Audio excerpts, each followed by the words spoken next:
बहनों और भाइयों, एक बार फिर से मैं आप सभी से मुखातिब हो रही हूँ आज की हदीस को लेकर।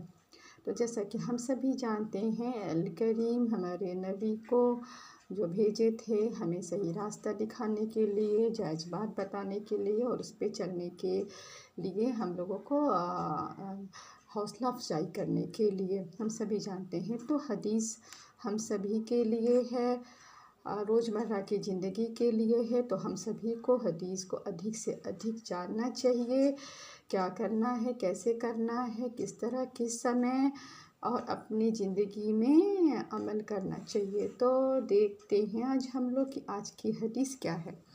तो मेरी बहनों और भाइयों, आज की हदीस है धोखा देना। धोखा जो कि बहुत ही हमारे अल करीम बताते हैं कि बहुत ही ये घृणित कार्य है। हम लोगों को इससे पूरी तरह से परहेज़ करना चाहिए।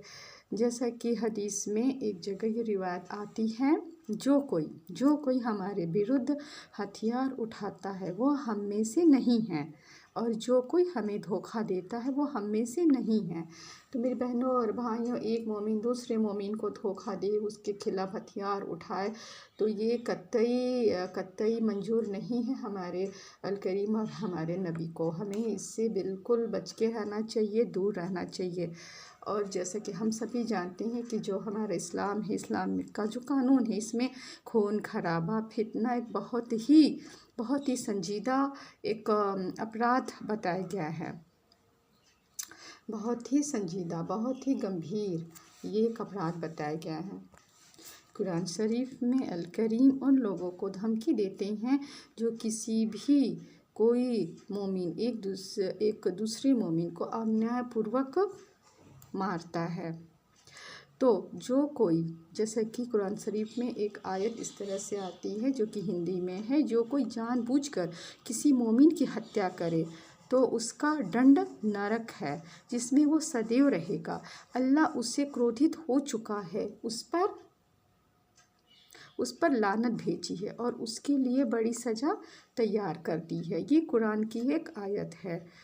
तो देखिए कितनी गलत बात है कि एक मोमिन दूसरे मोमिन को लेकर, मतलब इतना घृणित कार्य वो कैसे कर सकता है। बिल्कुल इससे उसको परहेज़ करना चाहिए, दूर रहना चाहिए। तो मेरे बहनों और भाई, इसी मामले में एक जगह हमारे पैगंबर हज़रत मोहम्मद सल्लल्लाहु अलैहि वसल्लम ने अपने साथी, जो उनके मोमिन साथी रहे, वो उनको अपने मोमिन, जैसा कि एक हदीस में, जैसा कि हमारे नबी हज़रत मोहम्मद सल्लल्लाहु अलैहि वसल्लम अपने सभी जो मोमिन साथी हैं उनके खिलाफ़ हथियार उठाने के बारे में चेतावनी दी है। चाहे वो उन्हें आतंकित करें, डराएं, धमकाएं, उन्हें लूटें या उनके खिलाफ़ युद्ध छेड़ने के लिए हो, तो उनके खिलाफ़ हथियार उठाने के लिए वो मना किए हैं।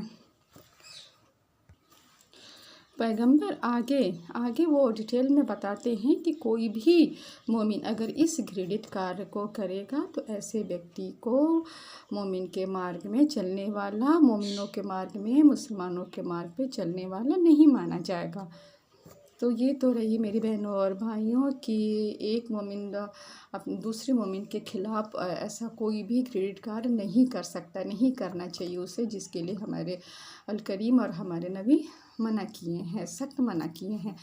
और हदीस में एक दूसरी जगह आता है भरोसा तोड़ना। भरोसा तोड़ने से भी मना किया गया है। तोड़ने से एक हदीस आगाह करती है हमें। तो जैसा कि देखिए, भरोसा विश्वास पर ही पूरी दुनिया टिकी हुई है। अगर हम लोग किसी पर भरोसा नहीं करेंगे, हमारे ऊपर कोई भरोसा विश्वास नहीं करेगा, तो दुनिया कैसे चलेगी। तो हमें किसी के भी भरोसे को बिल्कुल नहीं तोड़ना चाहिए। उन्हें धोखा अपने मोमिन भाई बहनों को कभी नहीं देना चाहिए। और ये विश्वासघात और ये धोखा समाज में लोगों के बीच नफ़रत, फितना, लड़ाई झगड़ा और दुख, ये सब लाता है। तो इससे हम सभी को बिल्कुल परहेज़ करना चाहिए, अपने आप को इससे बचा के रखना चाहिए ऐसे शैतानी कामों से।